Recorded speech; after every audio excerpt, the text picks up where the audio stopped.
Alors du coup, cette anecdote m'est arrivée quand j'étais en Master 2.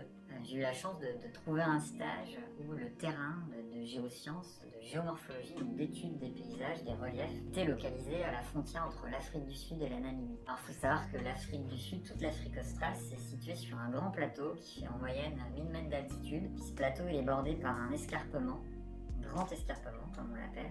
Et puis on arrive très vite au niveau zéro, donc à l'océan. Bon, moi, dans le cadre de mon Master 2, on partait là-bas un petit peu pour expliquer ça, et puis on va pas tout expliquer d'un coup, hein, c'est un sujet vaste.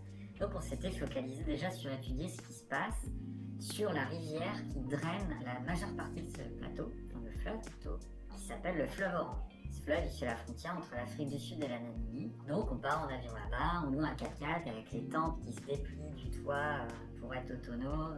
Voilà, un truc que j'avais jamais fait, c'était super. Et donc on va se balader entre les deux pays, voir un petit peu comment est dégradé ce plateau par la rivière, comment elle l'érode, et puis aussi les sédiments que des fois elle a déposés, on appelle ça des terrasses fluviatiques. Donc déjà on arrive sur place et puis on essaye d'aller voir une, deux, trois terrasses fluviatiques. Alors c'est des choses très grandes, ça peut faire 10 mètres de haut, ça se reconnaît parce que c'est un peu plat.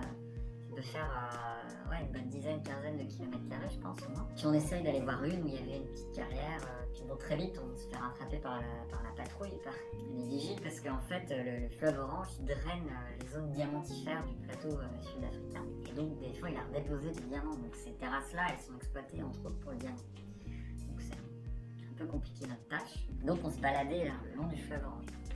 Et le fleuve Orange, quand il arrive vers son embouchure, eh bien, vient se jeter dedans la Fish River. La Fish River, c'est une rivière qui est assez peu connue, mais c'est le deuxième plus grand canyon, plus profond canyon au monde après le Grand Canyon. C'est quand même un truc gigantesque.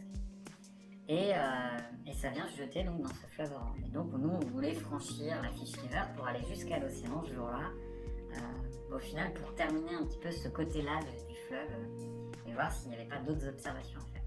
Et au moment où on arrive vers la Fish River, donc c'était un dimanche après-midi.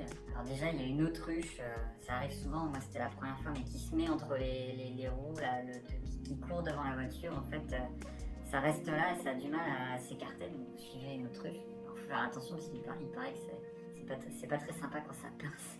Derrière cette autruche se dégage la confluence entre la Fish River et l'Orange, et là, plus de pont. Donc on arrive, et en fait le pont a été embarqué par la dernière crue et au final on n'a pas, l'information était notée nulle part, on n'a pas eu l'information. Donc là, fin de journée, fin après-midi quasiment plié, hein, là il n'y a plus qu'à faire demi-tour, vous ne pouvez pas traverser, l'eau est trop haute, même en 4x4 ça passe pas. Et ce jour-là il faisait super chaud, et comme la plupart des jours, et donc là on s'est regardé et j'ai vu mes encadrants sourire, dire bon bah voilà, fatalité, aujourd'hui on va s'accorder une petite pause, et donc du coup on s'est déshabillé et on s'est baigné dans la Fish River à la confluence avec l'Orange. Tous les trois seuls au monde, sous le soleil, puis c'est une zone où il n'y a pas beaucoup d'habitants, donc ça fait vraiment un coin un peu sauvage, quoi. Donc c'était vachement chouette. Pour ma première fois en Afrique en plus, ça reste un très bon souvenir de mission.